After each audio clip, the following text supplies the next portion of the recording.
God bless her. I wanted to know, with this day and age with comedy, right? Yeah. We recently seen Damon Wayans said he's not going back out on the road because they will cancel you for everything. Oh. But you are somebody that don't give a F what you say, what people think, and why is that? Yeah, I don't know. That's a good. I don't know why I don't really care, but I think that the days of canceling are done.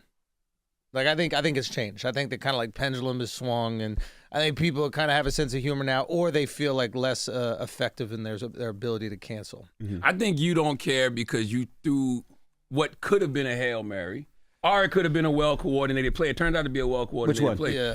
Because when Hollywood, there was a period, and I remember this vividly. I remember one time Andrew comes in the studio, and Andrew was saying how his agent told him that Hollywood does not want white, straight. No, they tried to gay me. White, straight male. So they They wanted you to be gay? gave me. They gave you? Yeah, they gave me. Charlamagne Man. tries that every day with me. Like, they gave wanted you me. to try dating men? Oh, they treated you. No, they gave me, and they made my character gay.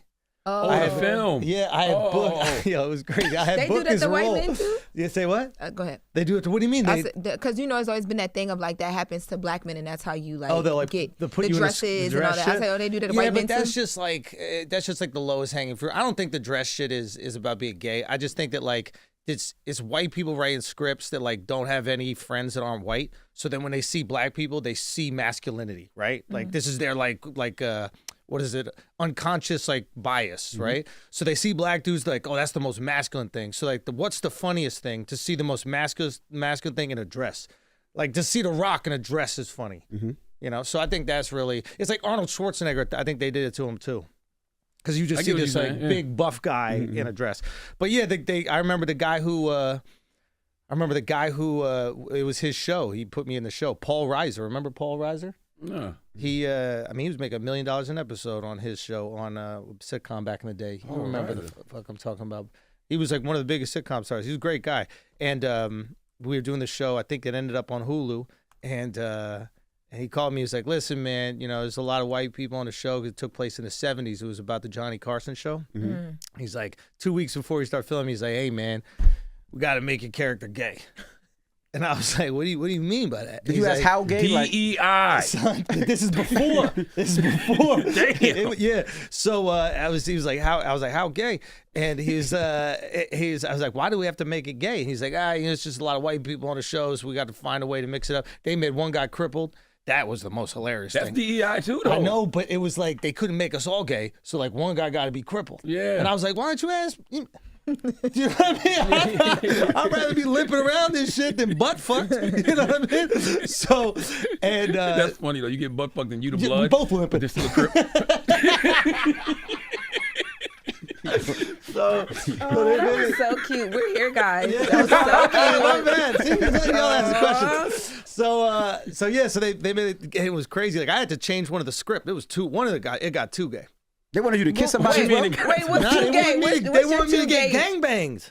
Oh. Damn. No, like they had so they had like this one script. I got it on the day. They're like, yeah, it'd be really funny if you were like walking into this room. There's 3 guys behind you, and I was like, man, let me tell you what's not gonna happen. All right, yeah. Y'all are taking this DI shit too far. I want you to get with the train. It was like in the 70s or like it was like AIDS. You know what I mean? Like there was no protection for that shit. Like, and now we got 3 different guys following me into a bedroom. So that was in the script. That was in the script, and I was like, I ain't doing that shit. I was like, I don't think my guy would do that. So what did you do? There's a scene where apparently now like my hands are on the wall. Okay. And then like that was the Johnny Carson show. That was the Johnny Carson show. Okay. Yeah. Right. But nothing. I don't do anything. But the audience is gay for thinking about it. Y'all are gay, not me. I just had my hands on the wall. But all I was simply saying was there was a point where Andrew was like, look, I'm going to go out on my own terms. You know what I'm saying? So if everybody's going this way, I'm going to make the kind of comedy I want to make. Yeah. And if it works, it works. If it doesn't, it doesn't. But it ended up working. I did. My thing was this, like I saw a lot of people kind of watering down their shit for what the TV networks were putting on. And I got empathy for the people that work at the networks too. Like you got a kid who's in private school, you want to build a pool at your house or whatever. You're not trying to lose your job because I want to make some crazy joke. So, but it felt watered down, and I didn't want to change the comedy. So I was like, where can I put out the comedy?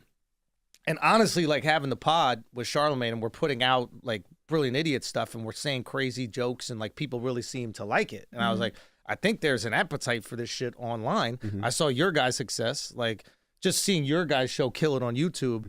It just kind of reminded me, like, people are consuming stuff on YouTube. They're consuming high quality content, long form. Yo, what if we just started putting stand-up out there? And I think knowing that there was this place for it made me feel way more confident. I didn't really care if it was like on a network. I just wanted to do the comedy I wanted to do, and then it worked, man. But you ended up that was risky because you was giving away your bread and butter though, because you're giving up parts of your stand-up special. Yeah, that's true. But at the same time, it's like I was writing so much, back then because I had to go back to the same markets every single year. I had to go back to Albany every single year, so I didn't want to do the same jokes from last year. Right. Like people, like that's something like early on. I was like, I'm not gonna waste people's money. Every tour, I was like, people work hard. They got to get a babysitter. Like it's a whole night. It's dinner. It's expensive to come out to a show. So I was like, this got to be the best show that they see. Or at least we got to attempt to make it. So I would have a new set, and then what was I doing for the old set? And I put that shit out there, and like the jokes would start to go over. And I was saying some wild shit. I